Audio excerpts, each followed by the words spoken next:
Minasyaitonirrajim. Bismillahirrahmanirrahim. Waqad kialan teman-teman dan ceritakan Nabi Shibli setuhune Ki Abu Bakar Shibli. Akhazahu iku ngalapu ing Shibli apa halun hal fi maudhi maqasabatin ing dalam fi maudhi maqasabatin ing dalam bangunan maqsabah fi baqiyatun min qasabin kang ikut tetep ing dalam maudhi maqsabah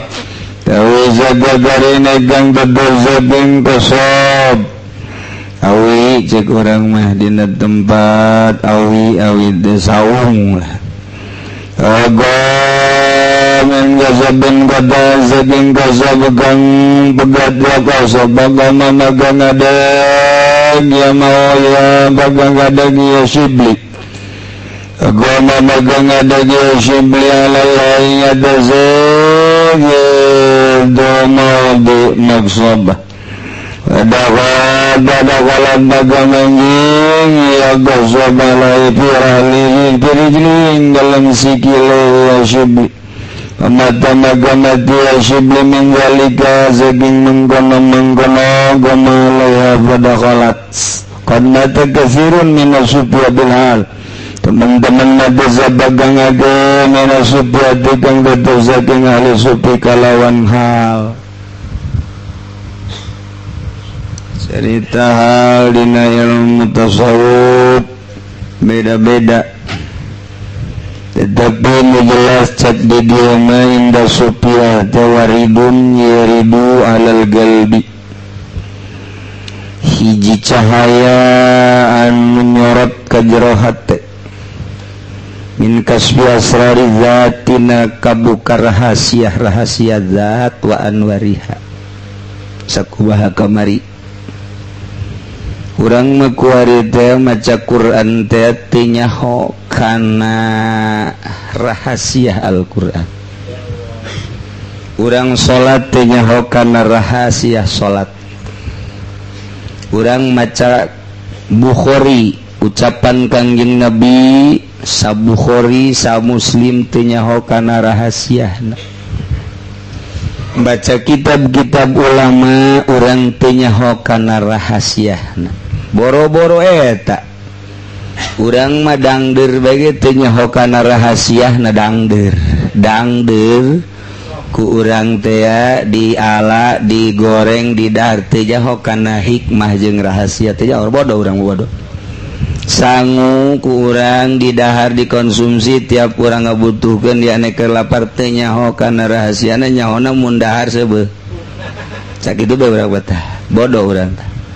bodoh boro-boro karena hal cek ahli toriko dadaharan nuku urang didahar gitu nyaho rahasia nah penting mah urang mah ayeuna lapar dahar nggak sesak gitu ningkat kuari urang ngobrol jeung ahli kedokteran ente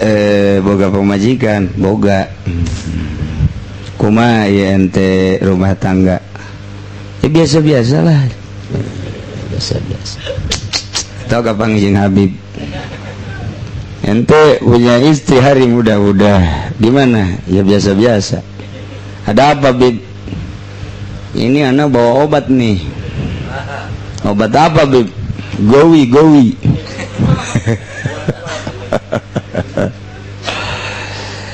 coba sini ke dokter atau ke Habib dulu betapa ini ramuan apa ini diramu kencur kunyit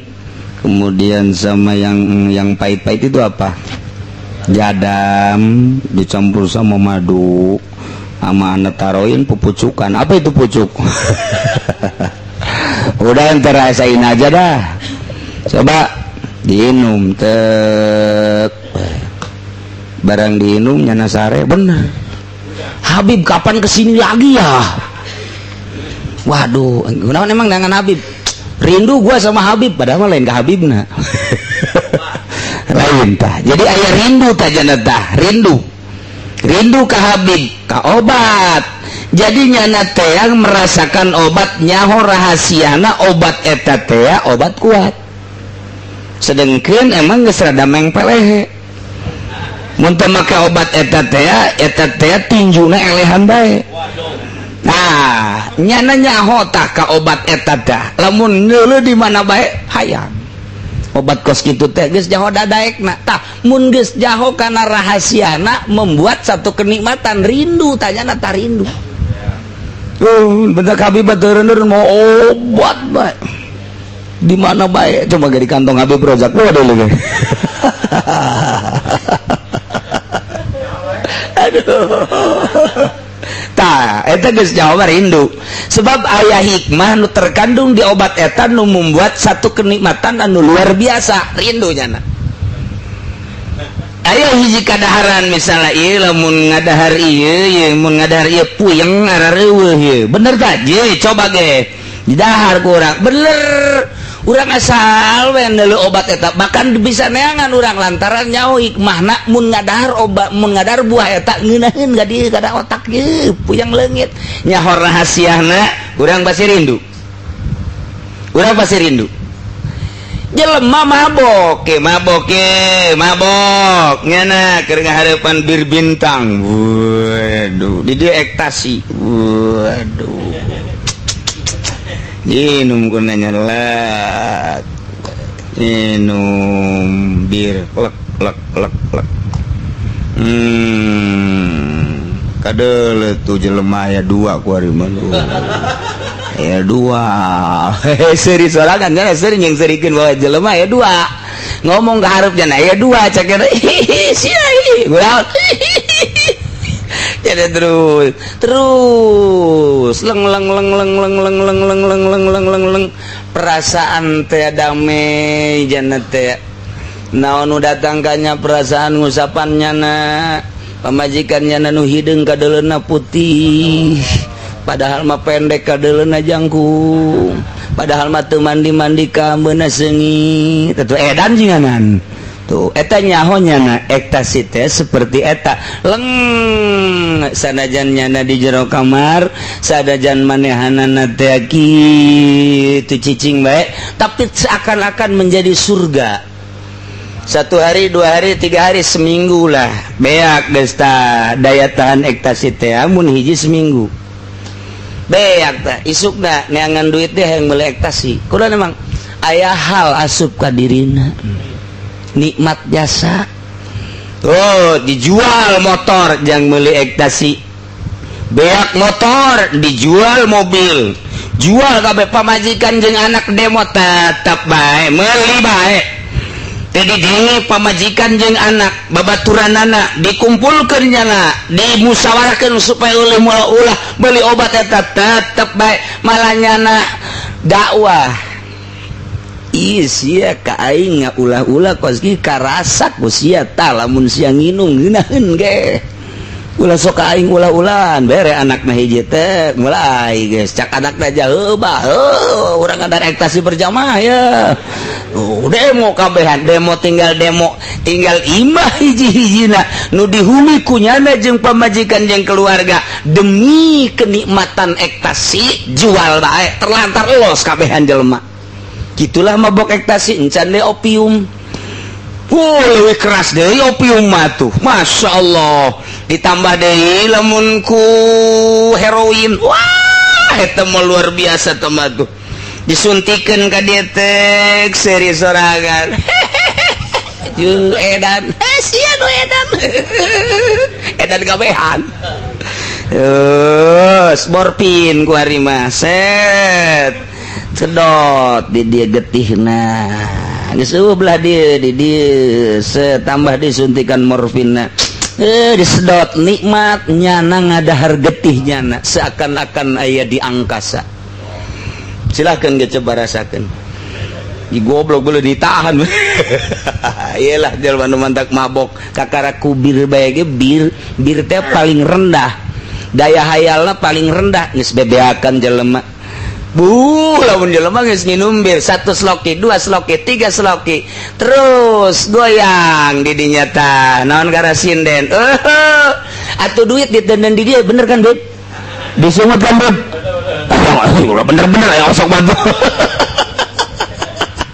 Eta jawara teh kos sekarang itu ngigelnan poho. Jalamu normal mah moal daek.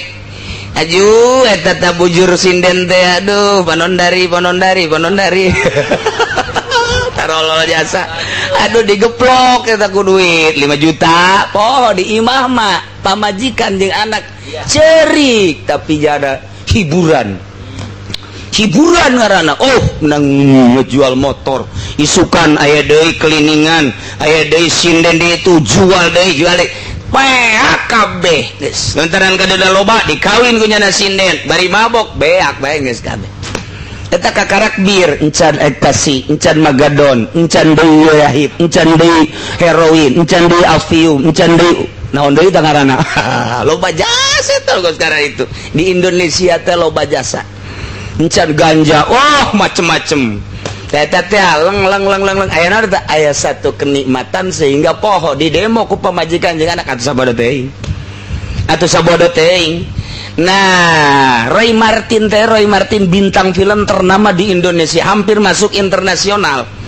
Begitu banana masuk ke dunia narkotika. Terus jangan ekstasi, tangkap keluar deui, malah jadi bos nanyana. Tangkap deui malah nikmat nyana, malah di jero sel nyana teh mohon ke polisi. Ku polisi dicarekan, dibere polisina. Keur babarengan nya polisi. Babarengan ngagele di jero jeung polisi. Atuh polisi dah wae tolol teh, eta emang tolol kabehan. Ya moal bisa lamun teu kerja sama jeung polisi mah di jero ngagele.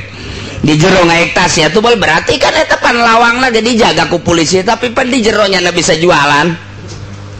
Roy Martin eta Masya Allah luar biasa nu kamari teh nu awewe teh urang Tangerang sakarang ngaranna tuh pan sia nyaho bae Jarima segala aduh aing gua dasar kerja sama jeung sia meureun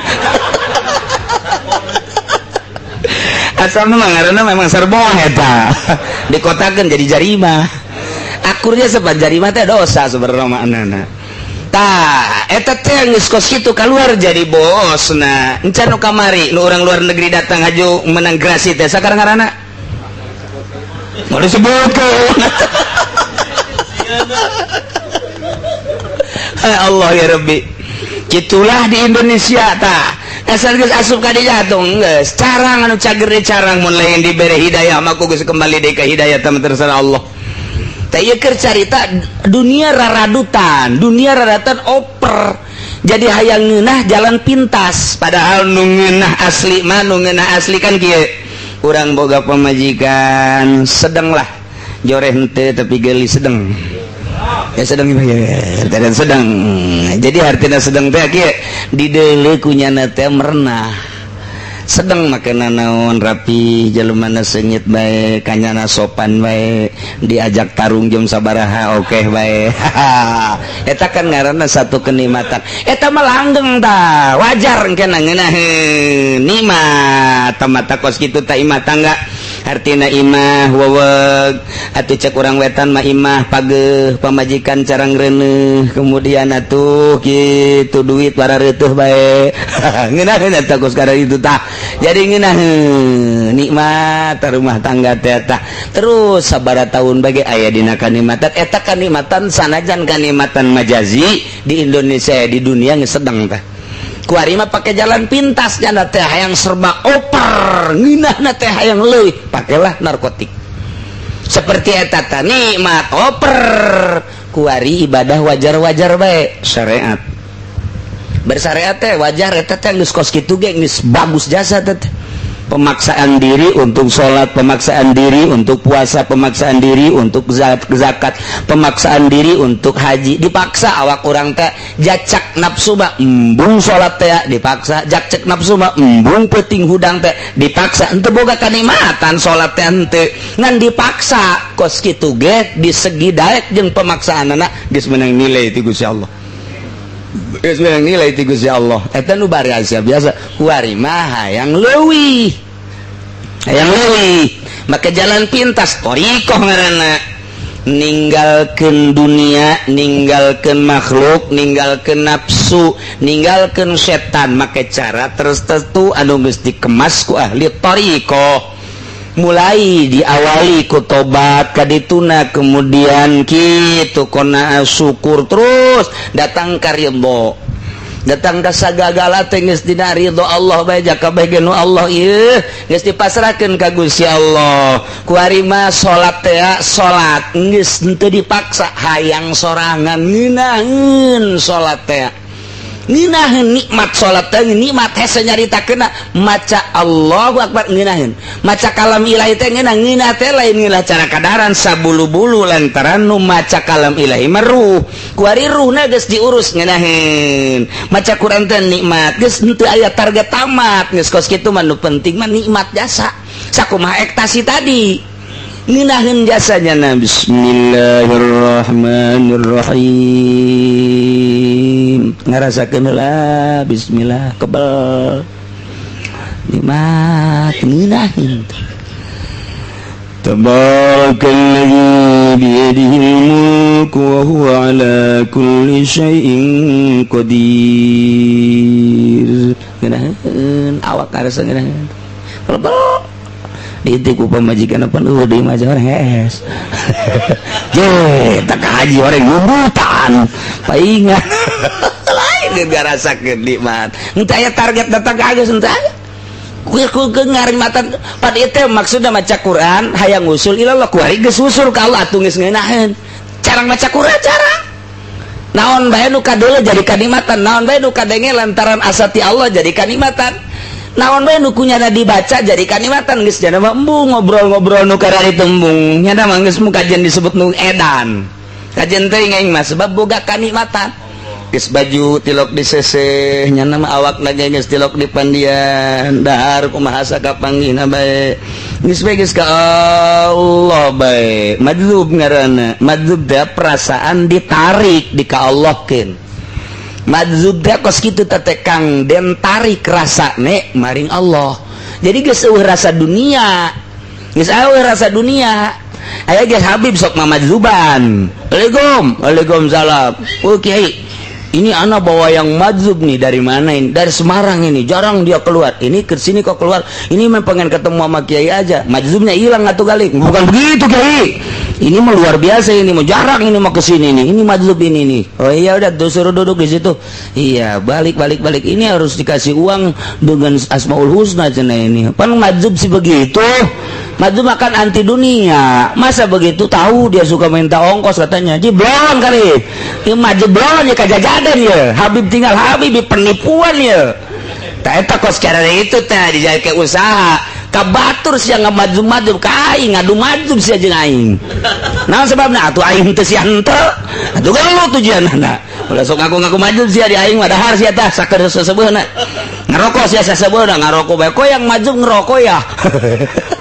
Blon. Keur nu ditangkap ku polisi teh pan ka dieu heula datang marhaba bae sebaran tujuan. Stop cekula. Bae kan ente nyetop lagi marhaba gua tiap malam Jumat di si marhaba. Nggak disuruh nggak apa marhaba penghinaan terhadap Kangjeng Nabi diuknya na. Kok Kiai nggak menghargai sama Kangjeng Nabi? Lebih gua menghargai tiap hari baca Quran menghargai Kangjeng Nabi daripada lu pakai jubah begituan. Menang saminggu ditangkap orang maling TV di pasar Kemis tangkorak sia merentah dicarekan gua kalau di dia tah marhaba nggak usah marhaba namu aja. Dites kukula lamun benernya naon ngagungeun ka Kangjeng Nabi boga tingkah anu beda. Nah eta ulah sok di naon kitu ngaran ditupak tipu biasa bae. Maning cara Habib Rojak bae kos kitu nya nama jelema lain jin lain. Sakit kitu na bae atuh nya nama. Ieu atuh tenang bae ngarokok atuh. Saha saha aja atuh. Ieu atuh kumaha nya na bae geus segana dunia nyana eta panjana mah. Naik mobil gedrek mayar janunyana. Atuh kalem bae nya mah. Kenek ge sieun ka Habib Rojak. Habib Rojak naik mobil ke Jakarta, kenek teh daekeun menta. Lain hebat Habib Rojak lah sieun pajar. Pajar ti Gunung Garang turun. Masya Allah biasa bae sih biasa deh kadele ieu jelema luhur jeung handap mah teu kudu kikituanan mantak kuari kajahoan aya nu di Pasir Gadung nipu Habib aya nu di Ciku babeja ka kula aya ustad boga HP hiji-hijina boga duit sakitu dipentak ku Habib dipaksa deui ti Jakarta cenah Habibnya buang kawarang meureun tah Habib aya nya HP aya tah ustad anu HP-na dicokot ku ari ceurik bae coba pengkhianatan mah eta kos kitu nah naonan eta ku ari ngaji ustadna sial aing tah cenah atuh biasa bae kudu sukuda ieu tuh jelema kuari geus datang ye ka usul ilallah geus nyaho kana rasana salat geus nyaho kana rasana maca Quran geus nyaho kana rasana mutolaah kuari mah hiji bae geus nyaho kana rasana salat ngeunaheun jasa sebabnya anak geus dibukakeun breh bae geus dikasapkeun ku Gusti Allah rasa salat teh aya di dirina tek datang ke eureun bae geus salat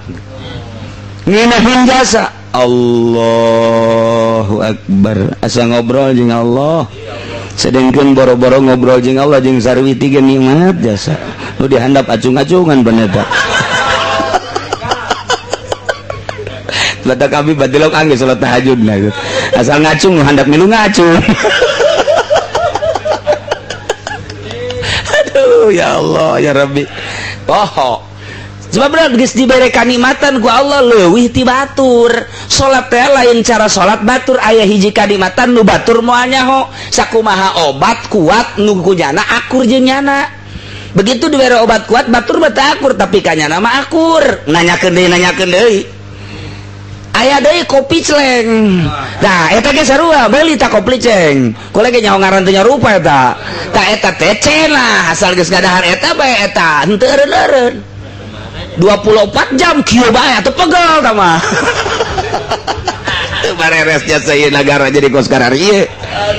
tah nu geus akur ka dinya geus nyaho kana kanikmatanna atuh neangan deui ka jeung teuing mahal ge pohonya na aya nu nawaran di telepon ini di sini ini ada itu di mana itu di Sukabumi ini jam berapa ini jam 5 iya dah udah ntar saya kata tuh kemalaman biarinlah kemalaman juga demi celeng tega hujan tega gitu terus baik lawan sebab dah aya hiji kanikmatan diburu kunyana salat teh salat hiji kanikmatan bagi nyana nu geus dikasapkeun ku Gusti Allah hiji-hijina gerakannya rahasiana hiji-hijina bacaan dibere rahasiana ku Gusti Allah berarti dibere hal ku Gusti Allah iyalah tadi waridun yaridu alal qalbi min kasfi asrarizat atuh geus geuna salat teh Allahu akbar grokeun ge grokeun teu daekeun kita eureun salat tak moal daekeun tah kijuret deh kijuret makna ge datang ke greget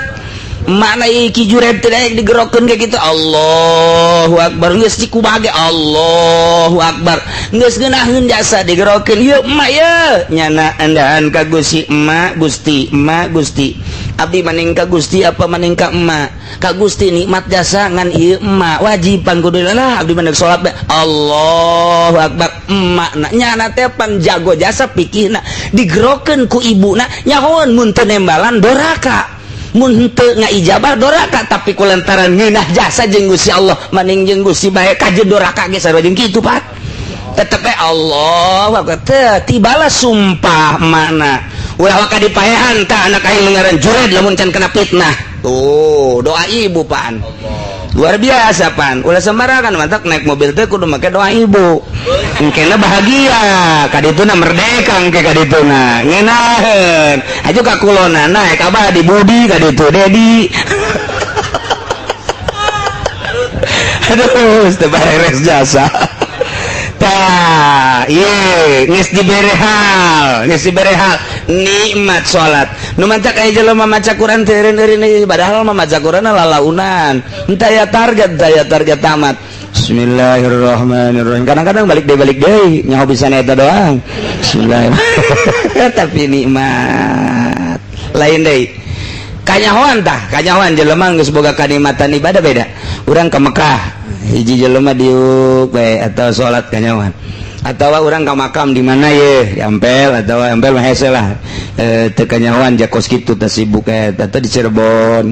atau di mana di Sunan Kalijaga di Banten dilirik we kurang beda babacaan anak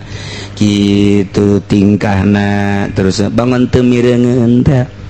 bangun teu mireungeun ka situasi nyana-nyana bae boga kanikmatan manan kitu ge nyana-nyana bae set mun zikir-zikir tapi bentar biasa terus ke dihilingkeun hiling biasa ngan hajuder deui bangun oh berarti beda kajian kukumah di mana bae kobot terutama di Mekah jeung di Madinah maka ciri jasa jelema lain deui teu salatna diukna maca Qur'anna teu ngaganggu batur kira-kira ngaganggu nyanana pindah lain deui tapi kadeuleuda bangun nikmateun jasa salat teh ciri bae boga rasa teh nu kos kitu kayak kebal-kebal mah embung tah di nu kos kitu ge embung di tengah embung lah mending jauh bae di Madinah ge di juru asal ulah kaganggu ngaganggu batur embung kaganggu ku batur embung kajian teuing rada jauh ti raudhah ge asal jauh bae mun di Mekah mah mun geus macet jasa neangan bae nu sepi lah nu rada ringan ngeunaheun embung kaganggu embung ngaganggu sebab naon aya hiji kanikmatan Jabaitullah mah di deukeutan kitu ge aya hatena ka imah mah ka imah bae aya hatena di imah batu di sebenarnya padahal mah keur muteran Baitullah kunaon tuh hatina ka eneng padahal mah nyana keur tawaf eneng aing ieu sanu ngurusan blon teh coba di hareupeun Baitullah ka eneng tah itu sadajat jauh ka Baitullah ai ka Allah mah deukeut Baitullah teh cek Imam Ghazali aya jelema di hareupeun Baitullah ai hatena mah di imah aya jelema nu di imah tapi hatena di Baitullah atuh geus bae kos kitu urang mah nya jauh ka Baitullah nya jauh rarasaan ka Baitullah atuh emang potongan urang mah kos kitu potongan sekupi kita gol kari mah urang mah eta datang nikmat penting ya penting udangnya na jam 1 nikmat jasa ieu tahajud je kabayang ku nyana rada loba ieu bakalna ieu tahajud ngeunaheun jasa pemikirannya na kos kitu udang jam hiji teh nikmat loba bakal menang salat teh nikmat jasa ieu urang mah lain pan hudang yo karek jam hiji atuh angel bisa hes deui mah beda kan pemikiranna begitu hudang jeung opat nah ieu mah rada sedeng ieu loba teuing ieu sakieu tunduh asana aing ieu tah kos itu pikiran nikmat asana mun maca Quran berjuz-juz ngeunah ieu atawa kan nikmat ekstasi teh tadi hal datang tah bagi jelema nu geus kakenalan ku hal hese atuh dek dikukumahakeun ge sebab teu bisa dikajahokeun ku urang rasanyana sebab teu bisa ditotor ku urang rasanyana nyana mah kahujanan kaanginan ge nikmat bae beurang jeung peuting teh jana mah ngeunah bae geuring jeung sehat teh nyana mah nikmat bae geus teu katotor ku urang nah ieulah dongeng aya hiji jelema anu geus katarajangan kadatangan ku hal ngaranna Abu Bakar Shibli nu kamari kula zarah ka ditu nu di luhurna mah beak urut urut perang acak-acakan tapi eta bakom Abu Bakar Shibli mah pohara jasa artina biasa bae sub ka jero tiisna masyaallah lahirnya na tahun 330 belah ditu jasa 330 Abu Bakar Shibli nah iyalah Syekh Abu Bakar Shibli jada teh boga muridna teh kira-kira Imam Junaidil Baghdadi ambo tambah boga muridna bisa hiber atau sedang di urang atuh guruna Golkar kabupaten boga murid Golkar kecamatan tuh sedang pas sama kos gitu mah Abu Bakar Shibli boga murid Imam Junaidil Baghdadi boga murid ngaranna Sasiri Sikti boga murid ngaranna Makrufil Qurhi eta barari sahiber kabeh iyalah Abu Bakar Shibli nya nama salila hirupna bogana serba hiji bae sorban hiji baju hiji carana hiji sendal hiji leuwih ti hiji cak yalla lain dari sorga abdi boga tilu kos kitu Imam Abu Bakar Shibli ya Allah nya nama terus bae dagang teu eureun-eureun Abu Bakar Shibli koboker ngora nama di negeri Baghdad lahir di Baghdad nya nama lahir di Baghdad wa ansa bi Baghdad ngan belabah lemburna keur lahir mah terus nama ka kota terus boga toko kemudian nyana terus bae dagang ngan nu dibawa ka imah mah eta duit jang kebutuhan pamajikan jeung anak doang sesana hasil dagang teu pernah dibawa ka imah disedekahkeun dijalankan ulah wakana naon etana bae tuturkeun etana bae eta tuturkeun tah moal aya hiji-hiji acan kuari mah percis Kangjeng Nabi muntas ngariung di mana-mana ta eta teh memeh dibawa ka imah dibagikeun heula ka santrina Abu Hurairah nu sok mapagna dibagikeun jadi berkat teh carang dibawa ka imah ngan kabutuhan jang pamajikan doang coba jangan kiai nu kitu boro-boro kitu puguh tidak dibagikeun kan henteu ieu mah bagikeun bae teh jang kiai atuh jang tetangga dicokotan deui kunyana duit sholawatna belum teh nah indek nuturkeun Imam Abu Bakar sih moal katuturkeun geus urang mah cinta bae lah cinta tapi aya bae lalauna nu nuturkeun mah teu 100% ge atuh 50 henteu dina jihad eta na ge jihad naonna sajihat bae ka kumaha Abu Bakar Syibli begitu banehanana dibere hal ku Gusti Allah nyana henteu pernah hudang kieu salat ge henteu pernah hudang embung bareng ku nikmat-nikmatna diuk bae nyana teh molotot bae Abu Bakar Syibli teh ngeunah amat cakana pohara kangeunaan teh asa bareng jeung Allah dunia geus teu kadeuleu ku nyana kededengian kabeh nu aya nu kadeuleu ku nyana zikir ngeuleuh naon bae nyebut Allah ngadengen naon bae Allah kadengena geus aya di tengah-tengah Allah bae iyalah nyana teh keur dibukakeun ku Gusti Allah rahasia zat Allah eta teh geus datang ka rahasia zat mah geus datang ka rahasia zat eta geus kaliwatan asma jeung sifat ai kakarak datang ka asma jeung sifat bae ieu teh encan ekstasi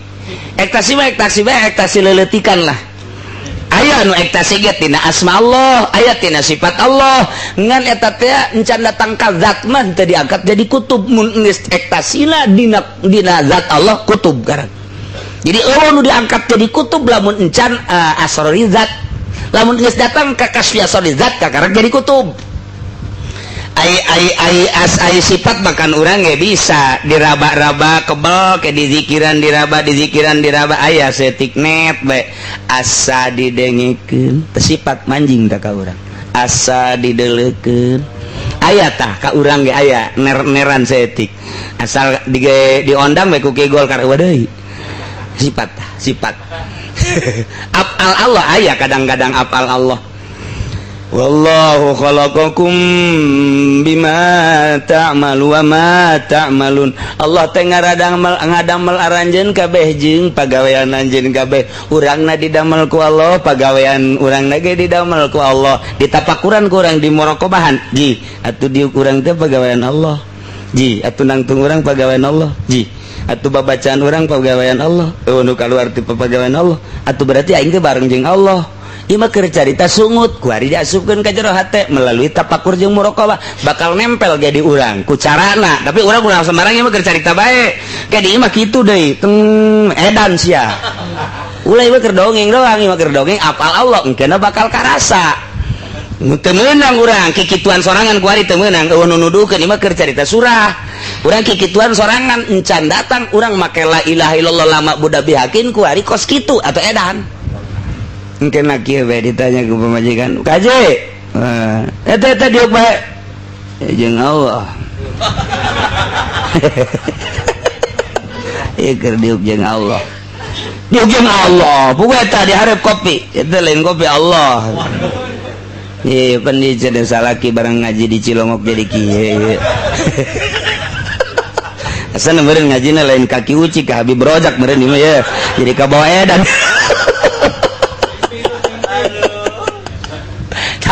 temenang zikir eta temenang kadinya lain awahan lain ke pindah zikir menang ke dibere tak ke kakara karasa ngeuna tak kadituna embung caramah embung bergaul embung emang kunaon teh nyawa kaganjaran nyawa aing jeung sia mah kombung geus sama sia bae hese nyerangkeunana kunaon sih segala ngariung segala bergaul embung bae ieu mah embung ye eta batur tadi urusan kajeun aya kana nu ngurusan ieu emang kunaon sia mah nyaho kurana aya hiji kanikmatan mun diuk teh geunaheun aya kopi susu aya rokok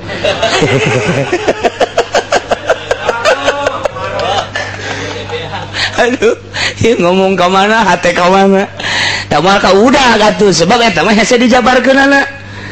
sebabnya na ngujina sakit kaditu ngaji ganjarana hiji dibayar 10 paling ge meureun dibere berkat lah kan sakit kitu da. Tapi perasaan aing jeung Allah keur ngeunaheun jasa ngeunaheun nikmat jasa maca Quran lain maca kitab lain nyanangan diuk bae dina kursi tapi ibadah nu teu kanyahoan ku batur keur ngarasakeun hal nu datang ka jero hate